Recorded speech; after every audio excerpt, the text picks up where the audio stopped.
Good morning, students. Today's topic is solid state. And the chapter is solid state, and the topic is unit cell, crystal lattice, and the Brod's lattice.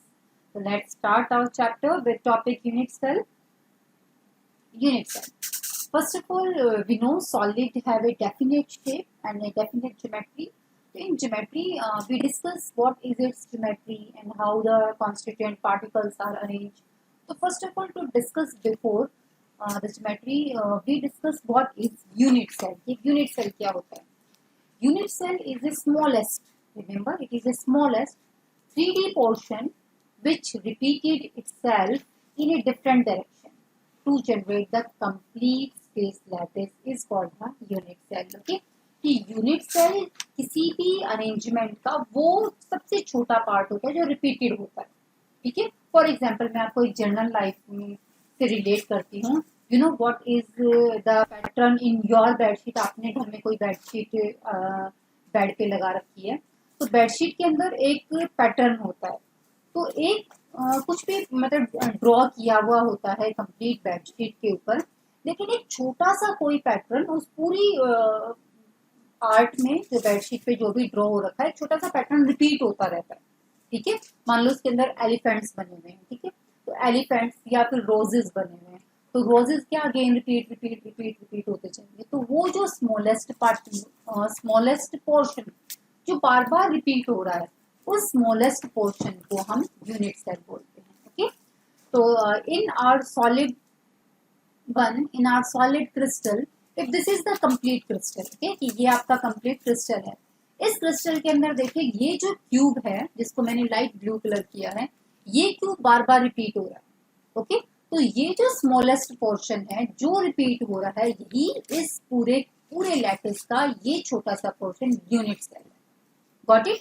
तो अगर हम एक unit cell को read कर ले, unit cell को अच्छे से समझ लें, यूनिट सेल में कॉन्स्टिट्यूएंट पार्टिकल्स का अरेंजमेंट कहाँ है ये हम सीख लें, तो उस पार्टिकल्स को हम उतने से ही मल्टीप्लाई करके पूरा लैटिस बना सकते हैं. तो यानी हमारा मेन फोकस है यूनिट सेल के ऊपर की. If you understand the unit cell, अगर आप यूनिट सेल को अंडरस्टैंड कर ले, उसको रीड कर ले, उसको मेजर कर ले, तो हम पूरा क्रिस्टल को मेजर करना हमारे लिए इजी हो जाएगा.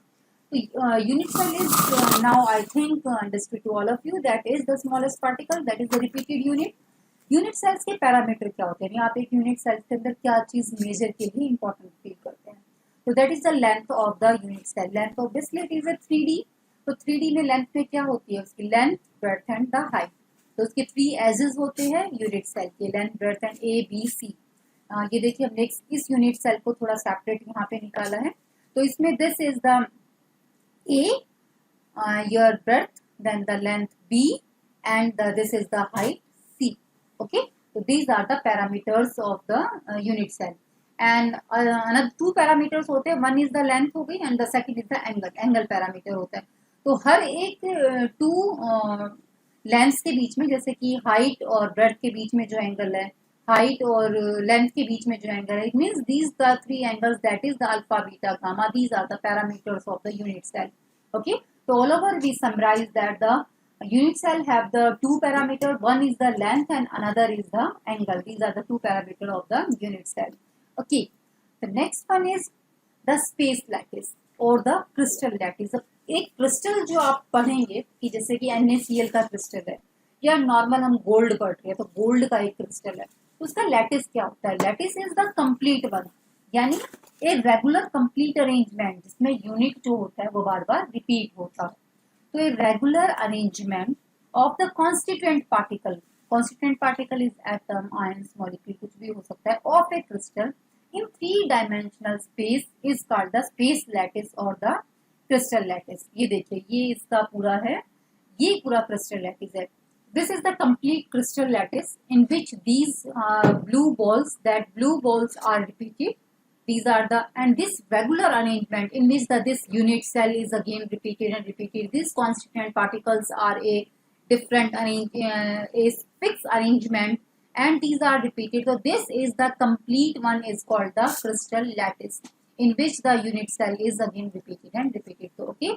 तो रेगुलर अरेंजमेंट जो एक ऑर्डर्ड अरेंजमेंट होता है कॉन्स्टिट्यूएंट पार्टिकल्स का 3D में, उसे हम स्पेस लैटिस या क्रिस्टल लैटिस कहते हैं, उस particular lattice. The next is the type of the unit cell. अब क्रिस्टल लैटिस आपको समझ में आ गया, क्रिस्टल लैटिस होता है हमारे कंप्लीट अरेंजमेंट। उस क्रिस्टल लैटिस के अंदर स्मॉल जो पोर्शन होते हैं, जो रिपीटेड पोर्शन होते हैं, वो यूनिट सेल है। हमें यूनिट सेल पर फोकस करना है, क्योंकि एक बार आपने यूनिट सेल समझ लिया तो यूनिट सेल को उतने ही टाइम्स मल्टीप्लाई कर दो, आपका क्रिस्टल बन जाएगा कंप्लीट। तो यूनिट सेल को हमने सबसे पहले डिवाइड किया। हम यूनिट सेल को अंडरस्टैंड करने के लिए सॉरी, तो type of the unit cell, तो यूनिट सेल को हमने टू पार्ट्स में डिवाइड किया। One is the based upon the position of constituent particle, कि जो कॉन्स्टिट्यूएंट पार्टिकल है उनकी पोजीशन के अकॉर्डिंग, कि कॉर्नर्स में है, कहाँ पर है कॉन्स्टिट्यूएंट पार्टिकल, हमने उसको टू में डिवाइड किया। One is the primitive unit cell and second is the non primitive unit cell. Okay, primitive को आप सिंपल यूनिट सेल भी बोल सकते हैं या प्रिमिटिव यूनिट सेल भी बोल सकते हैं, कि मतलब है, और नॉन प्रिमिटिव को सेंटर्ड यूनिट सेल भी बोल सकते हैं। तो this are the this classification based upon the constituent particle, and also another classification that is upon the parameter of the unit cell. Parameter हमने किए थे अभी, लेंथ एंड एंगल। तो लेंथ अलग अलग लेंथ के अकॉर्डिंग एंगल्स उनके अलग हो जाएंगे, तो उसके अकॉर्डिंग हमने यूनिट सेल को डिवाइड किया दीज में। These are the cubic, tetragonal, orthorhombic, monoclinic, triclinic, rhombohedral and the hexagonal.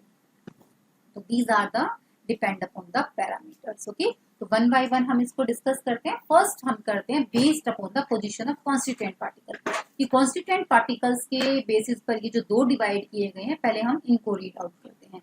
तो this is the unit cell based upon the position of the constituent particle. Okay, तो इसमें दो थे, one is the primitive that is the simple unit cell and another is the non primitive और the centred unit cell. तो देखो primitive unit cell क्या होता है या फिर सिंपल यूनिट सेल क्या होता है।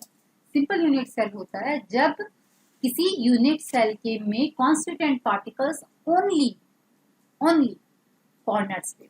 देखिए this is the primitive unit cell, यानी constituent particles, these are the constituent particles are at the corners of the cube. ठीक है, कि उसके unit, this is a unit cell, कि अगर ये यूनिट सेल है तो सिर्फ उसके कॉर्नर पे हो तो वो हो जाएगा simple unit cell. Okay, the next is the non primitive और the centred unit cell.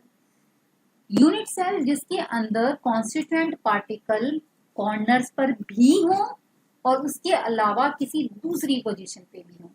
Okay, यानी कॉर्नर्स पे तो होने ही होने चाहिए, लेकिन कॉर्नर्स के अलावा किसी और पोजीशन पे भी हो, फेस पर, एज पर, बॉडी के अंदर, तो कहीं और भी अगर कोई कॉन्स्टिट्यूएंट पार्टिकल है वहां पर, तब हम उसे बोलेंगे non primitive unit cell. Okay, तो नॉन प्रिमिटिव यूनिट सेल को हमने डिवाइड किया थ्री में। Got it? तो this is the face centre. Face centre का मतलब होता है particle present at the corner, कि पार्टिकल कॉर्नर पर भी होगा एज वेल एज और उसके फेसेस पर भी होगा। तो ये देखिए this is the face centre unit cell. देखिए मैं आपको कैसे समझाती हूँ। This is a unit cell, suppose ये आपका यूनिट सेल है। Got it? इस यूनिट सेल में ये फेज है, ये आपको ऑरेंज कलर नजर आ रहा है। This is the face of the unit cell. This is the edge. Okay, this is the edge of the unit cell and this is the what is this? This is the corner of the unit cell. आपको याद clear है? This is the face of the unit cell, this is the edge, ये जो line है ये edge है unit cell का, and this is the corner of the unit cell. ये यूनिट सेल का क्या है? कॉर्नर है। ओके, और बॉडी सेंटर क्या होता है? इसके बिल्कुल बीच में, यानी आप इसको ओपन करें बॉक्स को, इसके बीच में अंदर सेंटर में वो बॉडी सेंटर होगा। तो अगर इसके सिर्फ कॉर्नर्स पे, यहाँ इस कॉर्नर पे, इन कॉर्नर्स पे 8 कॉर्नर्स है, इन कॉर्नर्स के ऊपर अगर कॉन्स्टिट्यूएंट पार्टिकल्स है तो वो हो जाएगा प्रिमिटिव सिंपल। नेक्स्ट मैं बात करती हूँ फेस सेंटर की। फेस सेंटर का मतलब है दिस मच, ये फेस सेंटर है। फेस सेंटर यूनिट सेल का मतलब है कॉर्नर्स पर तो होंगे ही, एट द 8 कॉर्नर्स। कॉर्नर्स कितने हैं? 1 2 3 4 5 6 7 8 कॉर्नर्स है। तो कॉर्नर्स के ऊपर पार्टिकल्स होंगे plus as well as face पर भी होगा, एक पार्टिकल यहाँ पर, this face, this face, this, कितने टोटल फेस कितने हो गए? 1 2 3 4 5 6, तो टोटल 6 फेस है, 8 कॉर्नर्स एंड 6 फेसेस। ठीक है, तो ईच फेस, इस फेस पर भी एक कॉन्स्टिट्यूएंट पार्टिकल होगा, this face, up down left right, okay. तो this this this this this and this, इन फेजेस पर भी कॉन्स्टिट्यूएंट पार्टिकल्स होगा, तो आप उसे बोलोगे face centre unit cell. Next is the end centre unit cell. End centre का मतलब होता है कॉन्स्टिट्यूएंट पार्टिकल 8 कॉर्नर्स पर तो होगा ही होगा, प्लस सिर्फ अपोजिट फेजेस पे होगा, ऑल फेजेस पर नहीं, no, only the opposite faces, की एक अप है एक डाउन है, बस टू, गॉट इट। तो इसे बोलते हैं एंड सेंटर। क्लियर है? फेज सेंटर एंड सेंटर में डिफरेंस क्लियर है? दोनों में होगा फेजेस पर, फेज सेंटर में ऑल फेजेस, टोटल कितने 6 फेजेस होते हैं, तो ऑल फेजेस पे, एंड में सिर्फ अपोजिट टू, इन दोनों फेजेस पर कॉन्स्टिट्यूएंट पार्टिकल होगा, प्लस बेस पर कॉर्नर्स पर, तो उसे बोलेंगे and centre. And the last one is the body centre. Body centre का मतलब होता है कॉर्नर्स पर तो होगा ही होगा, ओके, इसकी बॉडी के बिल्कुल बीच में, बिल्कुल देखिए बीच में, तो इसे बोलते हैं बॉडी सेंटर। ठीक है, तो टोटल कितनी हो गई यूनिट सेल? अगर हम क्लियर टोटल बात करें तो एक तो हो गया सिंपल कॉर्नर्स पे, एक हो गया face centre corner plus face, एक हो गया and centre corners plus and, एक हो गया body centre body plus corners. ठीक है, तो दीज आर द यूनिट की, इस तरह हम यूनिट सेल को क्लासिफाई करते हैं। तो आपको ये इसका क्लियर है एकदम कंसेप्ट? ओके, एक चीज और बताइए, इसमें एजेस कितनी होती है? How many edges are there? This is the edge, 1 2 3 4, 4 नीचे, 4 4 8 9 10 11 12, this is the edge, edge, okay, कि मैं इस लाइन की बात कर रही हूँ, एज है। तो याद रखिएगा यूनिट सेल में कॉर्नर्स 8 होते हैं, फेज फेज 6 होते हैं, एज 12 होती है। ठीक है, ओके, तो ये यूनिट सेल की बात कंप्लीट हो गई और हमने इसको डिवाइड कर दिया, simple, phase centre, and centre and the body centre. अब हम इसका क्लासिफिकेशन करते हैं based upon the parameter, parameter के अकॉर्डिंग यूनिट सेल का, कि अगर मान लो आपका ये यूनिट सेल है तो एक यूनिट सेल होता है cubic unit cell, this is the cubic unit cell, कि क्यूब हो वो, दूसरा वो टेट्रागोनल हो। ठीक है, मैंने नेक्स्ट स्लाइड में इनकी इमेजेस भी हैं, cubic, tetragonal, hexagonal, rhombohedral, orthorhombic, monoclinic and the triclinic. तो ये कितने हो गए? 7। ठीक है, तो 7 पैरामीटर्स के अकॉर्डिंग इनको डिवाइड किया गया है। देखिए क्यूबिक जो होते हैं, जो क्यूबिक होगा, suppose cubic, this is cubic, तो इसके अंदर क्यूबिक के अंदर प्रॉपर्टीज क्या होगी? इनकी length, breadth and height, A B C तीनों क्या होंगी? इक्वल होंगी, और alpha beta gamma angles, okay, angles सारे क्या होंगे? 90 डिग्री के होंगे, गॉट इट। क्यूबिक जो होता है वो सिंपल हो सकता है, मान लो सारे कॉर्नर्स पे हो, ऐसा भी एक क्यूबिक सिंपल यूनिट सेल हो सकता है। क्यूबिक बॉडी सेंटर्ड भी हो सकता है, कि बॉडी के बीच में हो, और क्यूबिक फेस सेंटर्ड भी हो सकता है, तीनों हो सकते हैं cubic. Next is the tetragonal. Tetragonal होता है जिसमें ए और बी तो बराबर हो लेकिन हाइट उसकी बराबर नहीं। ठीक है, कोई भी एक, a equal to b but not equal to c, की वन हाइट में भी is not equal to. Angle इसमें भी सारे 90 डिग्री होते हैं। ये भी प्रिमिटिव भी हो सकता है, यानी टेट्रागोनल सिंपल यूनिट सेल भी हो सकता है, और बॉडी सेंटर्ड यूनिट सेल भी हो सकता है। ओनली 2 आए हैं यहाँ पर, got it. Next is the hexagonal. Hexagonal सिर्फ सिंपल या फिर प्रिमिटिव यूनिट सेल ही होगा उसके अंदर, और ये हो गया a equal to b but not equal to c. Angle, 2 angle इसमें 90 डिग्री होंगे, लेकिन एक कोई भी एक एंगल वो 120 डिग्री का होगा। Next is the rhombohedral. Rhombohedral भी सिंपल क्यूबिक सेंटर्ड होगा, यानी कॉर्नर्स पर ही होंगे उसके कॉन्स्टिट्यूएंट पार्टिकल्स।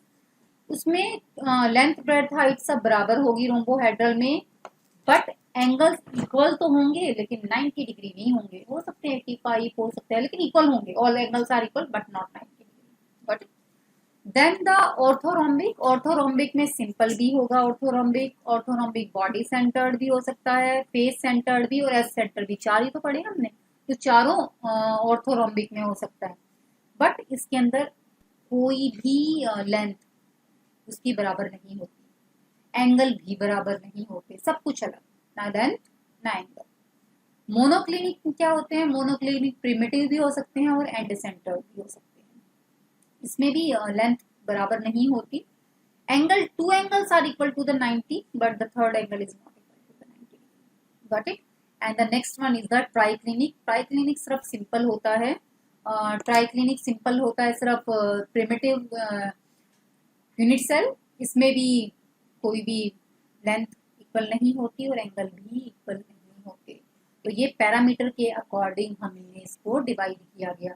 तो देखिए आप मेरे को एक बार टोटल काउंट करके बताइए आपके पास पैरामीटर के अकॉर्डिंग कितने यूनिट सेल होंगे। देखो क्यूबिक के अंदर क्यूबिक प्रिमिटिव, क्यूबिक के अंदर 1 2 3 क्यूबिक, ठीक है 3, then 4 5, then 6 7, then 8 9 10 11 12 13 and 14, total तो 14 हो गए ना। तो these are the total 14 lattice ही क्रिस्टल लैटिस हमारे पास होते हैं।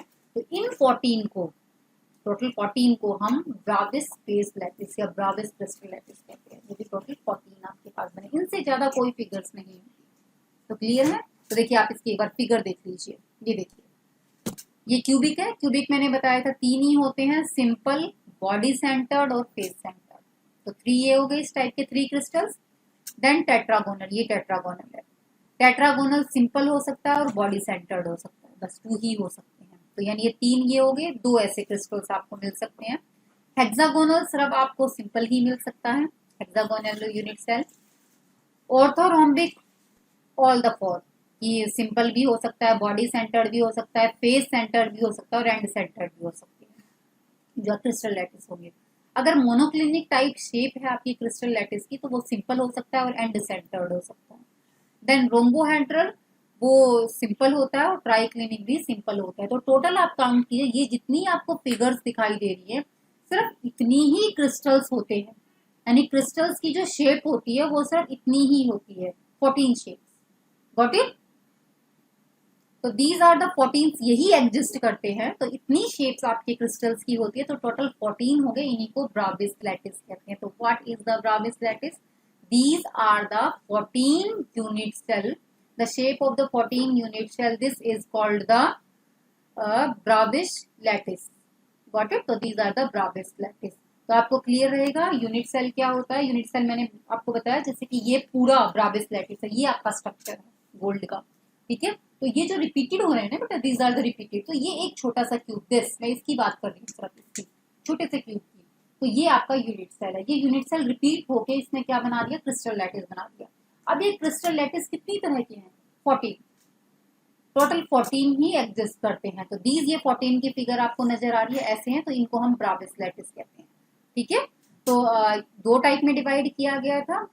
वन इन था इनके कॉन्स्टिट्यूएंट पार्टिकल्स के लिए और दूसरा इनके पैरामीटर्स के अकॉर्डिंग। तो these is all about the this is all about the unit cell, Bravais lattice and the crystal lattice. Okay, clear? So thank you so much for today's class. Thanks for watching this video. Please like and share the video. Please subscribe our channel for more videos of chemistry for class 11th and class 12th. Thank you very much.